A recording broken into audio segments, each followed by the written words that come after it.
मुसलमानों का पहला अधिकार है भारत के संसाधनों पे। 150 करोड़ बोलते थे को ये बताओ मुझे। जितने पैदा होते हैं, पैदा होते के तुरंत साथ ही पोलियो का टीका लग जाता है मेरे भाई। ये भी कांग्रेस की देन है। कांग्रेस की देन, कांग्रेस की देन। साल कांग्रेस ने मुसलमानों का देश वोट को लेना चलाया और देश चलाना आता है कांग्रेस को। आप ये बताइए, आपको पता है राहुल गांधी के पास कौन सी डिग्री है? सुनो, मोदी जी की डिग्री पता है आपको? आपको पता है मोदी जी के पास कौन सी डिग्री है? कहाँ से पढ़े ये भी पता है। आरा में अभी अब बिहार में आरा छपरा पुल बना, बीजेपी ने दिया। चावल क्या रेट है? चावल सुनो, दाल क्या रेट है? अच्छा राजस्थान में तेल क्या रेट है? क्या हुआ? नहीं बताइए, मैदा क्या रेट है? नहीं कुछ खाते हो? ये बताओ। सुनिए, खाते हो? रेट पत्रकार महोदय, 2023 की शुरुआत हो चुकी है, 24 का बिगुल भी बज चुका है। ऐसा पिछले भी कई वीडियो में हम आपको बता चुके हैं, आगे भी बताते रहेंगे। तब तक बताते रहेंगे जब तक लोग बताते रहेंगे कि लोकसभा के चुनाव को लेकर उनके मन में क्या विचार है। क्या वो नरेंद्र मोदी के कार्यकाल से संतुष्ट हैं या फिर भारत में कोई बदलाव की उम्मीद है? और अगर बदलाव की उम्मीद नहीं है तो क्यों नहीं है? और अगर बदलाव की उम्मीद है तो किस मुद्दे पर है? रोज की तरह एक बार फिर से पहुंच गए सीपी, सहयोग कर रहे प्रदीप। मेरा नाम है गौरव झा। आप हमेशा की तरह देख भी रहे हैं भैया जी गजब साथ में हैं ऐसे व्यक्ति जो भारतीय जनता पार्टी का समर्थन रखते हैं पुरजोर तरीके से। तो बताइए कि आगे आने वाले समय में मोदी सरकार क्यों रहनी चाहिए? देखिए, मोदी जी का जो अपकमिंग प्लान्स था, जो हम बहुत पहले ही आज से 7 महीना पहले बताए थे, जो अभी डेवलप्ड हो रहा है और आगे और भी बहुत सारा प्लान है मोदी जी का, जो कि भारत के डेवलपमेंट के लिए, भारत के इंफ्रास्ट्रक्चर के लिए बहुत ही महत्वपूर्ण है, महत्वपूर्ण भूमिका भी निभाएगी। भारत के डेवलपमेंट के लिए लोगों को रोजगार मिलेगा, जो 2050 तक 30 ट्रिलियन इसका इकोनॉमी पहुँचाने का जो तय किए हैं सभी लोग मिल के। तो ये कहीं ना कहीं बीजेपी का जो प्लान है भारत को लेके, ये बीजेपी को सत्ते में लाएगी। और दूसरा सबसे बड़ा चीज़ जिसको लेके बीजेपी हमेशा लाइट में रहती है, धर्म की बात को लेके, तो इसको भी लेके बीजेपी जीतेगी। राहुल गांधी जो अभी भारत जोड़ो यात्रा चला रहे हैं, उस यात्रा का कुछ मकसद भी है? देखिए, राहुल गांधी जी क्या कहें, कॉमेडी के पात्र बने हुए हैं देश के लिए। हंसते हंसते बयान इनके लिए निकलता भी है। राहुल गांधी में दम नहीं रह गया है। भारत जोड़ो यात्रा नहीं है, मूर्ख बनाने वाला यात्रा है जनता को। देखिए कुछ ना, देखिए ये बोलते हैं कि हिमाचल चुनाव पे इफेक्ट पड़ा, हिमाचल चुनाव जीत गया। अरे हिमाचल चुनाव कैसे जीता? हिमाचल चुनाव में वोट परसेंटेज देखे हैं, बीजेपी का बढ़ गया है। अरे आज वोट परसेंटेज बढ़ाना मतलब क्या है? बीजेपी 2024 चुनाव में जीतेगी वापस से, क्योंकि लोकसभा में वोट परसेंटेज मायने रखेगा ना कि जनता कितना प्यार कर रही है। मोदी जी का आना फिक्स निश्चित है, क्योंकि वोट परसेंटेज हर जगह बीजेपी का इंक्रीज किया है, चाहे वो एमसीडी हो, चाहे हिमाचल हो, चाहे गुजरात हो। 3 राज्यों में अभी चुनाव हुआ, तीनों राज्यों में बीजेपी का वोट परसेंटेज बढ़ा है। तो बिहार का जो सीन है, हिमाचल में वोट परसेंटेज भले ही बढ़ा हो, लेकिन समस्या ये है कि सरकार गंवा दी। और दूसरी बात, हम बिहार पर पहुंच रहे हैं। बिहार का जो सीन है उसमें आरजेडी गवर्नमेंट रूल कर रही है और बीजेपी जो है पहले तो सत्ता में थी लेकिन अब सत्ता से बेदखल है। ऐसे में जब लोकसभा का चुनाव होगा तो बिहार से क्या इम्पैक्ट आ सकता है? देखिए, बिहारियों को ये समझ है कि जो देश के विरुद्ध है, जो धर्म के विरुद्ध है, उसके विरुद्ध पूरे बिहार को जाना चाहिए। क्योंकि बिहार एक ऐसा राज्य है भारत का जो कि खुद में विश्व गुरु है। बौद्ध धर्म को मानने वाले से एक बार पूछा जाए कि बौद्ध जी कहाँ पे अपना ज्ञान प्राप्ति किए थे, वो एक जगह कहाँ है? गया, बिहार में स्थित है। बिहार खुद में विश्व गुरु है। और बिहारियों को ये समझाना नहीं पड़ेगा कि सत्ते में किसको लाए और किसको मौका दे। कांग्रेस की भारत जोड़ो यात्रा बिहार में भी निकाली जा रही है। हर एक प्रदेश से अलग अलग लोग निकाल रहे हैं जो उसके सेनानी हैं, जो उसके कार्यकर्ता हैं। अब ऐसे में 24 के चुनाव को लेकर आप क्या कहेंगे? देखिए, ये चुनाव जो है एक तरफा होगा, क्योंकि 2019 में मोदी जी आए तो सीधा राम मंदिर बनवाया, धारा 370 हटाई, ट्रिपल तलाक पे कानून बनाया। ये मोदी जी 2019 से 2024 का जो उनका शासनकाल है वो स्वर अक्षरों से लिखा जाएगा। और जहाँ तक कांग्रेस की बात करते हो, तो कांग्रेस पार्टी अपने गुनाहों की सजा मांग रही है, कोई यात्रा नहीं है। वो जो कांग्रेस पार्टी ने हिंदुओं के साथ जो गुनाह किया है, जो गद्दारी की है, उसकी सजा उसको मिलेगी 2024 के बाद, और अभी भी मिल रही है। और जहाँ तक राहुल गांधी की बात करते हो, राहुल गांधी खुद कहते हैं कि मैं पप्पू हूँ, मैं पप्पू हूँ। उन्होंने खुद संसद भवन में इसका बयान दिया था, तो मैं उनको पप्पू ही मानता हूँ। वो कहेंगे आज मैं तपस्वी हूँ, तो मैं कैसे मान लूँ? वो एक पप्पू हैं। वो कहते हैं ब्राह्मणों का देश नहीं है। अरे भाई राहुल गांधी, ये तुम खुद कहते हो मैं कश्मीरी पंडित हूँ, जनेऊ धारण करते हो कोर्ट के ऊपर, तुम कहते हो मैं पंडित हूँ, तो चले जाओ यहाँ से। तुम ऐसे कहते हो अपने आप को। भाई इनके पास खुद की मानसिकता नहीं है। मैं कहूँगा ये अभी परिपक्व नेता नहीं है, ये कॉमेडियन हो सकते हैं।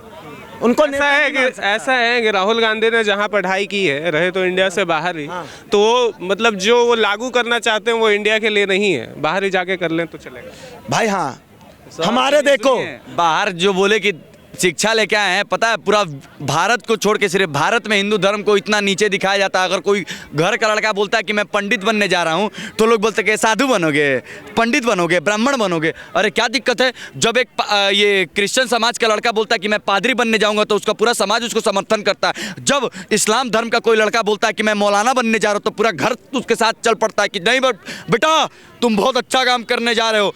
और जब भारत की बात आती है, भारत के अगर कोई युवा कहता है कि मैं ब्राह्मण बनने जा रहा हूँ, मैं लोगों को शिक्षा दूंगा, धर्म के बारे में बताऊंगा, तो लोग कहते हैं कि बौरा गए हो क्या?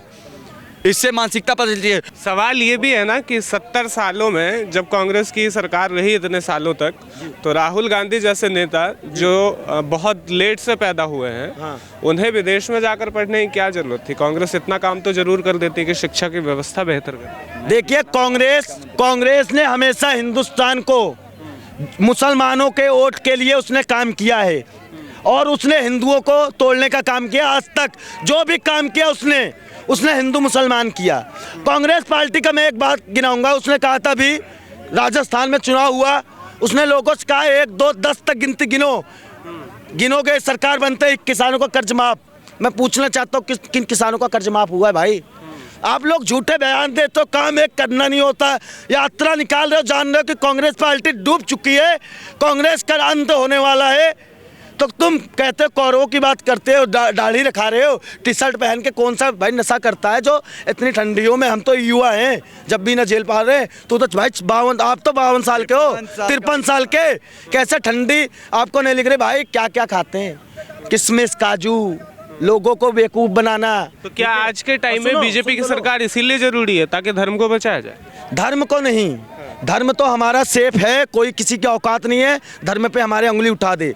जहाँ तक बात रही बीजेपी की, बीजेपी आज हिंदुस्तानियों के लिए काम कर रही है। सबका साथ, सबका विकास। अगर देश में सब वैक्सीन लगती है तो हिंदू को भी लगती है, मुसलमान को भी लगती है। देश में कोई योजना लागू होती है, देश में कोई योजना लागू होती है, उज्ज्वला योजना लागू होती है, तो हर हिंदू को मुसलमान को भी मिलता है। नहीं, पोलियो टीका, वो पोलियो टीका, क्या पोलियो टीका? जो पोलियो टीका लगता था और लग रहा है आज भी लगता है, वो सबको नहीं मिलता भाई। मिलता है कहाँ? देखो सुनो, वैक्सीन कहाँ से आ गई इसमें? तो कांग्रेस क्यों कहती थी मनमोहन सिंह मुसलमानों का पहला अधिकार है? भारत के संसाधनों पे 150 करोड़ बोलते थे को, ये बताओ मुझे, जितने पैदा होते हैं, पैदा होते के तुरंत साथ ही पोलियो का टीका लग जाता है मेरे भाई। ये भी कांग्रेस की देन है। कांग्रेस की देन, कांग्रेस की देन। साल कांग्रेस ने देश को चलाया, और देश चलाना आता है कांग्रेस को। बीमारी की बात करें तो हर बार बीमारी नहीं आ सकती है, हर बार बीमारी नहीं आ सकती। डेवलपमेंट क्या हुआ ये बात करें ना। अभी पता है 24 में वापिस कांग्रेस आएगी, श्री राहुल गांधी प्राइम मिनिस्टर बनेंगे।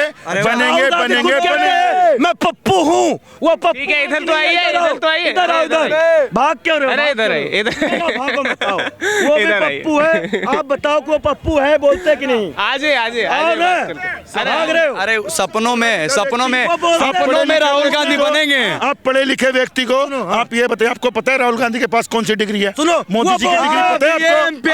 आपको पता है मोदी जी के पास कौन सी डिग्री है? कहाँ से पढ़े ये भी पता है।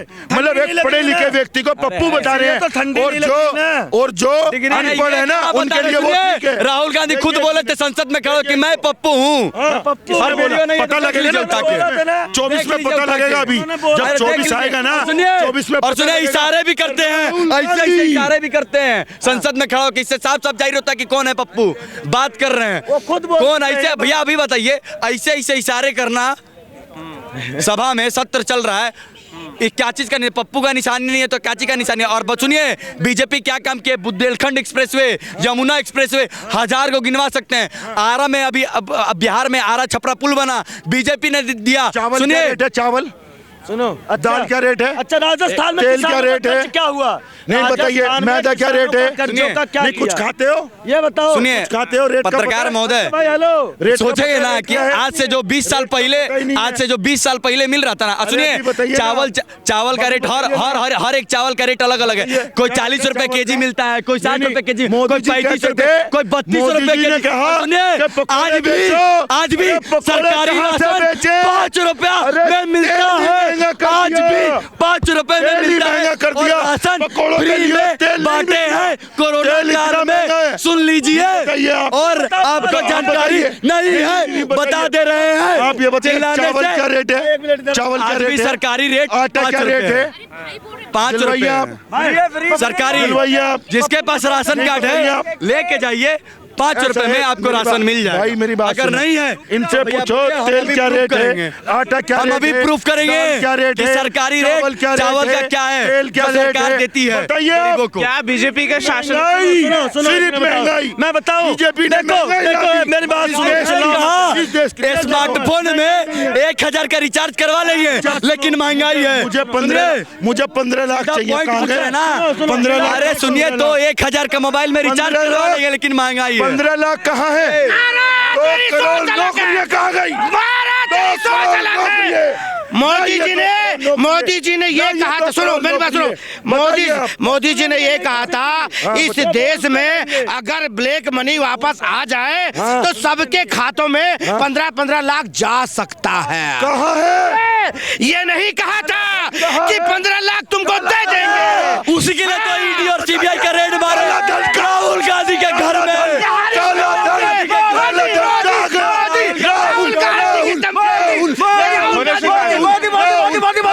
राहुल गांधी के घर में ईडी और सीबीआई का रेड इसीलिए मारा गया। आज भी गांधी परिवार के पास जितना ब्लैक मनी है देश में, उतना किसी के पास नहीं है। इसीलिए तो ईडी और सीबीआई का रेड पर तो छाती पीट रहे हैं कि मत मारो रेड, खुलासा हो जाएगा कितना पैसा है। ऐसा लगता है चाचा कि मोदी सरकार के बनने के बाद से मतलब लोग जो हैं वो मोदी सरकार को कुछ लोग मोदी सरकार को गिराने के लिए एकदम आतुर हो गए।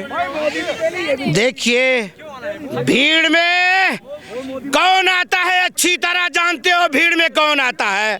भीड़ में तो कुत्ते आते हैं, शेर हमेशा अकेला आता है, याद रखना। और वो मोदी जी और योगी जी हैं। मोदी जी ने एक बात कही थी कि 75 साल के बाद भाजपा का कोई भी नेता काम नहीं करेगा। अब जब 24 का चुनाव है तो शायद 25 में मोदी जी 75 साल के हो जाएंगे, तो ऐसे में कौन बनेगा? मेरी बात सुनिए, अब मेरी बात सुनिए। जब तक उनकी सांसें चलेंगी, जब तक वो प्रधानमंत्री के पद पर रहेंगे, उसके बाद हमारे बाबा आदित्यनाथ तैयार हो चुके हैं हिंदुस्तान को संभालने के लिए। बाबा आदित्यनाथ संभालेंगे उसके बाद। तो योगी आदित्यनाथ को जूनियर मोदी बोला जा सकता है? बिल्कुल बिल्कुल बोला जा सकता है, और आने वाले टाइम पे बाबा योगी आदित्यनाथ देश का प्रधानमंत्री बिल्कुल बनेंगे। मोदी जी को लेकिन फिर से क्यों बनना चाहिए प्रधानमंत्री? बनेंगे, जो अच्छा कर रहे हैं तो बनेंगे। अच्छा? और बाकी किसी के सोच को नहीं बदल सकता है। जिस तरह घर में 4 भाई भैया परिवार होते हैं, कोई मोदी को सपोर्ट करता है, कोई कांग्रेस को सपोर्ट करता है, कोई कांग्रेस, उसी तरह इस देश में जनता है। कोई मोदी भक्त है, कोई कांग्रेस भक्त है, कोई केजरीवाल भक्त है, ठीक है, इनके जैसा गोबर भक्त है। जैसे ये खड़े गोबर भक्त है, ये गोबर भक्त है, इनके तरह गोबर भक्त है ये, जो ये देश को बेच के खाने वाले लोग हैं। ये देश के दुश्मन है। भाई तुम ही जैसे लोग देश के दुश्मन है। वही करा तुम। देखो, इस देश को कोई ने लूटा है ना। 70 साल से कांग्रेस ने लूटा है देश को। हमारे यहाँ 70 साल में बिजली नहीं पहुँचा। अभी हमारे यहाँ देखो बिजली पहुँचा, किसान को खेत तक में बिजली तो रुकी तो नहीं थी, पहुंच ही तो रही थी बिजली। मैं बता रहा हूँ ना, जिस बिजली पहुँचे उसमें कपड़ा सूखा। पहले क्या था? पहले वो लालटीन थे, समझ गए मेरी बात? आज से 8 साल पहले लालटीन थे, सब उसके नीचे पड़ते थे। और तुम्हारे घर में भी वही था, और अब मोदी ने लाइट लाई तुम्हारे घर में 8 साल में। मैं किराया सुनो, किराया भाड़ा मैं दे अगर नहीं दूंगा तो मेरे मुंह पर थूक देना, नहीं तो मैं तेरे मुंह पर थूक दूंगा। बोलो ईमानदारी के बोल दे। क्या करें? हमने क्या बताया? नहीं कुछ नहीं। हमने कब बताया नहीं कर रहा है? आपने बताया कि अभी आई है लाइट, इससे पहले नहीं थी। साल नहीं हमारे यहाँ लाइट आया। 3 घंटे 24 घंटे में यूपी में 2 घंटे और 3 घंटे लाइट आती थी। आज 20 घंटे लाइट लाइट आती है और इन्होंने अखिलेश बिहार ने और उत्तर प्रदेश का ऐसा बहुत सारा गांव बता सकते हैं जहाँ पे लाइट का नामो निशान नहीं था। बीजेपी के आने के बाद उस गांव में भी लाइट का खंभा गड़ा है और लाइट गई है हर एक घर में। 22 घंटा लाइट आता जो दिल्ली में मोबाइल गांव में मोबाइल स्विच ऑफ होता था ना भाई साहब, दिल्ली में आकर चालू करते मोबाइल को। आज देख लो जाकर वहाँ पे टीवी सब देख रहा है, किसान को खेत में लाइट लगे, मोटर से गेहूं पटा रहा है, सब पटा रहा है, समझ गए। 22 घंटा लाइट दे रहा है। जो हमारे गाँव के कोटा जो डीलर होता है ना, जो बोला किरासन तेल ले लो, खरीद लो 100 रुपये, बोला कोई नहीं ले रहा है, पड़ा हुआ तेल कोई नहीं खरीद रहा है, तो लाइट है ज्योति नहीं है, समझ गए। तो फिर बोला भाई काम क्या, विकास देखना है तो जाके चलो दिखा कर ला रहा हूँ मैं मोदी का विकास।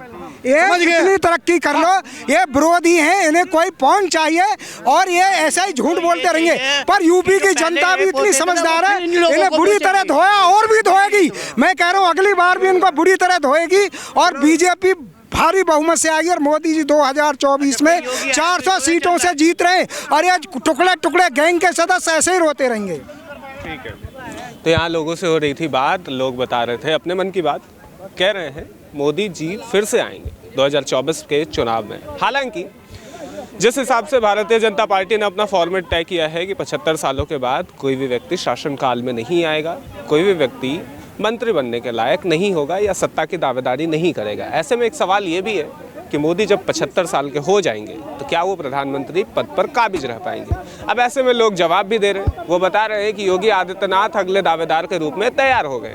ऐसी और हलचल हम आपको रोज दिखाते रहेंगे, देखते रहिएगा भैया जी गजब। मेरा नाम है गौरव झा, सहयोग कर रहे थे प्रदीप। मिलते हैं अगले वीडियो में।